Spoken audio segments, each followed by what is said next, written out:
Hi అండి అందరికీ. Welcome to my channel shining Shyamli. అబ్బా! మూత తీయంగానే ఆవకాయ స్మెల్ అయితే అరోమా ఇరగదీసేసిందండి. అందరూ ఆవకాయ పెట్టేశారా? మేమైతే ఈరోజే ఆవకాయ పెట్టాము.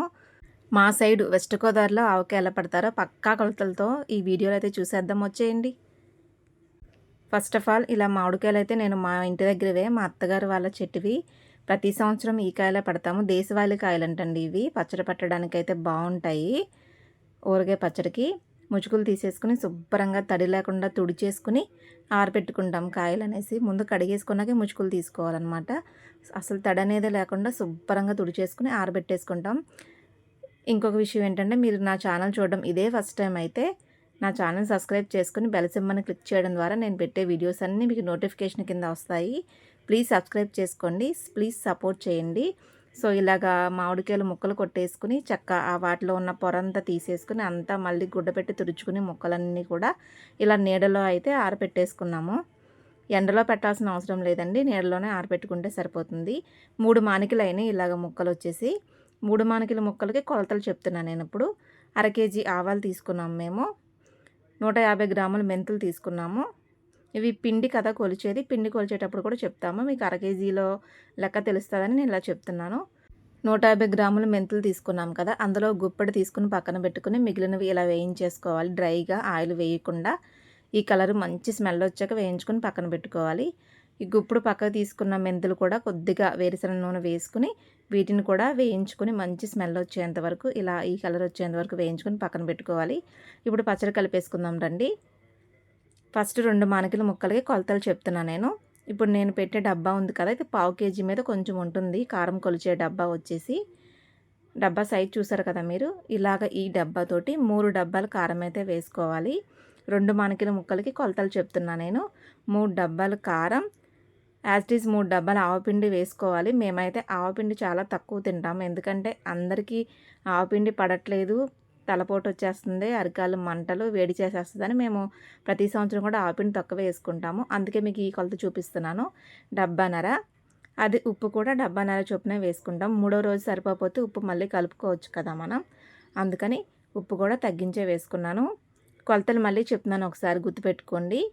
2 మానికల ముక్కలకి 3 డబ్బాలు కారం వేసుకున్నాను, డబ్బాన్నర ఆవపిండి వేసుకున్నాను, డబ్బాన్నర ఉప్పు వేసుకున్నాము. మనం మెత్తగా గ్రైండ్ చేసి పెట్టుకున్న మెంతిపొడి ఉంది కదా, మెంతిపొడి కూడా వేసేసుకున్నాము. అలాగే వేయించి పెట్టుకున్న మెంతులు కూడా వేసుకున్నాను. కొద్దిగా పసుపు వేసుకున్నాను. వెల్లుల్లిపాయలు ముందు రోజే ఇలా ఒలిచేసుకుని పక్కన పెట్టుకున్నాం. మా పిల్లలు ఒలిచేశారు ఇవన్నీ కూడా. వెల్లుల్లిపాయలు మన ఇష్టం అండి, ఎన్ని కావాలంటే అన్నీ వేసుకోవచ్చు తినేదాన్ని బట్టి. మేమైతే కొంచెం ఎక్కువే వేసుకుంటాం, ఎందుకంటే మా ఇంట్లో అందరూ పచ్చళ్ళు ఊరిన వెల్లుల్లిపాయలు తినడానికి ఇష్టపడతారు. అందుకని వెల్లుల్లిపాయలు కూడా అన్నీ వేసుకుని ఈ మిశ్రమాన్ని అంతా బాగా కలుపుకోవాలి. మీరు సరి వేసేసుకుంటాను అంటే 3 డబ్బాల కారానికి 3 డబ్బాల ఆవపిండి, 2 డబ్బాలు ఉప్పు వేసుకుంటే సరిపోతుంది. ఆవపిండి 3 రోజు కలిపితే బాగోదు, మళ్ళీ ఉప్పు అయితే సరిపోతే మళ్ళీ కలుపుకోవచ్చు.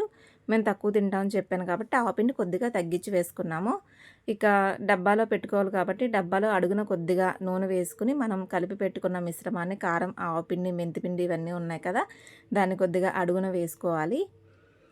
ఇప్పుడు మామిడికాయ ముక్కలు అయితే ఒక గిన్నెలో 1/2 లీటర్ నూనె వేసుకుని, వేరుశనగ నూనె వేసుకుని అందులో ఒక మానిక ముక్కలు అయితే వేసుకోవాలి. నూనెలో బాగా ముంచిన తర్వాత వాటిని మనం కారం మిశ్రమంలో వేసుకుని డబ్బాలో పెట్టుకోవాలి. మా సైడు వెస్ట్ గోదావరి సైడ్ అయితే ఎక్కువ శాతం ఈ పద్ధతిలోనే చేస్తారండి ఆవకాయ పచ్చడి. మీ సైడ్ ఎలా చేస్తారో ఒకసారి కామెంట్ సెక్షన్లో కామెంట్ చేయండి. ఇలాగా నూనెలో బాగా ముంచేసుకుని ఆ ముక్కల్ని అయితే మళ్ళీ కారం మిశ్రమంలో వేసి వాటిలో బాగా దొల్లించి ఆ ముక్కల్ని ఉప్పు, కారం, ఆ పిండి అన్నీ పట్టి వాటిని తీసుకుని మళ్ళీ డబ్బాలో పెట్టుకోవాలి. దాంతో కొద్దిగా కారం కూడా కలిపి వేసుకోవాలి, ఉత్తి ముక్కలే కాకుండా. వెల్లుల్లిపాయలు, కారం అన్నీ కలుపుకొని వేసుకుంటే డబ్బా నిండా పెట్టేసుకోవాలి. ఇలా మొత్తం ముక్కలన్నీ కూడా నూనెలో ఉంచేసుకుని ఇలా కారం మిశ్రమంలో వేసుకుని అన్ని డబ్బాలో పెట్టేసుకుని పైన కొద్దిగా నూనె పోసుకుని ఆ తర్వాత 3వ రోజు కలుపుకునేటప్పుడు మళ్ళీ తీసి కలుపుకోవాలన్నమాట. ఇలా నేను 2 డబ్బాలకైతే మీకు ఫస్ట్ కొలత చెప్పాను కదా, 2 మానికలకి కొలత చెప్పాను కదా, ఇంకొక మానిక ఎక్స్ట్రా ఉంది కదా, 3 మానికలు పచ్చడి పట్టాము మేము ఈరోజు. ఆ మానికకి కూడా కొలత చెప్తున్నాను. ఒక మానిక వచ్చేసరికి డబ్బాన్నర కారం, అర డబ్బా ఆవపిండి, అర డబ్బా ఉప్పు, కొద్దిగా మెంతిపిండి, కొద్దిగా పసుపు వేసుకుని అవి కూడా ముక్కలు కూడా ఇలాగా మొత్తం కారం మిశ్రమం కలిపేసుకుని ముక్కల్ని మళ్ళీ నూనెలో వేసేసుకుని ఆ నూనెలోంచి తేవేసి మళ్ళీ కారం మిశ్రమంలో వేసి ఈ కారం అంతా బాగా పట్టించేసి ఈ మిశ్రమాన్ని డబ్బాలో పెట్టేసుకోవాలి. మొత్తాన్ని 3 మానికల పచ్చడి అయితే ఇలాగ ఈ డబ్బాడ అయిందండి. కలిపే రోజున ఎంత అవుద్దో చూద్దాం. మూడో రోజు కలిపేసరికి మొత్తం ఇంకా ఉన్న కారం మిశ్రమం అంతా పైన వేసేసుకుని పైన కొద్దిగా ఆయిల్ వేసుకుని డబ్బాను మూత పెట్టి పక్కన పెట్టేసుకోవాలి. జాగ్రత్తగా చీపురు గట్ట తగలకుండా పైనైనా పెట్టుకోవాలి, ఏదైనా బల్ల మీదనైనా పెట్టుకోవాలి. ఎక్కువ శాతం పిల్లలు తెలియకుండా చీపురు తగిలినా, కాలు తగిలినా, మైలిగాలు తగిలినా సరే పచ్చడి తొందరగా పోతూ ఉంటుంది. అలాంటి పొరపాట్లు అయితే చేయొద్దు. సో ఇలా అయింది. ఇక మూడో రోజు కలిపేటప్పుడు ఎలా ఉందో చూద్దాం. మూడో రోజు ఇలాగ బేషన్లో తిరగదీసేసుకుని ఫస్ట్ ఒకసారి బాగా కలిపేసుకుని ఆ తర్వాత ఆయిల్ పోసుకుని మళ్ళీ కలుపుకోవాలి. ఆయిల్ పోసి కలిపిన తర్వాత అప్పుడు ఉప్పు చూసుకోవాలండి. ఆయిల్ పడితేనే కదా ఉప్పుదనం తగ్గుద్ది కదా మళ్ళీని. అందుకని ఆయిల్ పోసి కలుపుకుంటూ ఒక 10 నిమిషాలు కలిపాక అప్పుడు ఉప్పు చూసుకోవాలి. వెల్లుల్లిపాయలు మా వాళ్ళు సరిపోవు అన్నారని నేను మళ్ళీ కొద్దిగా వెల్లుల్లిపాయలు అయితే వేసుకున్నాను. పచ్చళ్ళు ఊరిన వెల్లుల్లిపాయలు బాగుంటాయి కదా, మీకైనా ఇష్టమైన పచ్చళ్ళు ఊరిన వెల్లుల్లిపాయలు అయితే ఇలా కలిపేసుకుని ఒకసారి ఉప్పు చూసుకుని సరిపోకపోతే మళ్ళీ వేసుకోవాలి. మాకైతే ఉప్పు సరిపోలేదు, మేము చూసాము. నేను ఆ రోజే చెప్పాను ఇంకొంచెం వేద్దామని. మా అమ్మ అయితే సరిపోయిద్ది చూద్దామని చెప్పింది. సరే అన్నాను. ఇప్పుడు నూనె పోసి కలిపిన తర్వాత ఉప్పు చూస్తే సరిపోలేదనమాట. నేను ఆ రోజే చెప్పాను కదా సరిపోద్దని, మళ్ళీ కలపాల్సి వస్తుందని అన్నాను. ఏమైంది ఇప్పుడు కలుపుకోవచ్చు కదా, ఉప్పు ఎక్కువైతే తీయలేం కానీ తక్కువైతే కలుపుకోవచ్చు కదా అని అంది మా అమ్మ. ఉప్పు సరిపోలేదని మళ్ళీ కొద్దిగా ఒక గుప్పడు ఉప్పు అయితే వేసి మళ్ళీ పచ్చడిలో కలిపాను. ఇలాగ ఆయిల్ పోసేసుకుని ఉప్పు కూడా వేసేసుకుని కలిపేసుకుని దీన్ని ఇంకా డబ్బాలో పెట్టేసుకోవడమే. నేనైతే గాజు సీసాల్లో పెడుతున్నానండి పచ్చడి.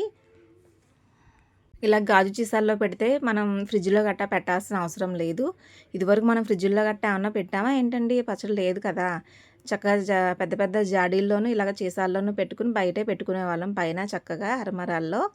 ఇప్పుడంటే డబ్బాల్లో పెట్టి ఫ్రిడ్జ్లో పెడుతున్నారు ఎక్కువ శాతం. ఇలా పెడితే ఫ్రిడ్జ్లో పెట్టాల్సిన అవసరం కూడా లేదు. అమ్మ వాళ్ళు ఇచ్చిన జాడీల పని ఎప్పుడో అయిపోయింది. అందుకే నేను ఒక 3 సంవత్సరాల క్రితం ఇలా సీసాలు తీసుకుని ఇందులో అయితే పెడుతున్నాను. ఇలా చక్కగా పైన మొత్తం అంతా పెట్టేసుకుని అవి మునిగేంత వరకు కూడా పైన కూడా నూనె అయితే వేసుకుని మూత పెట్టేసుకుంటే సరిపోతుంది.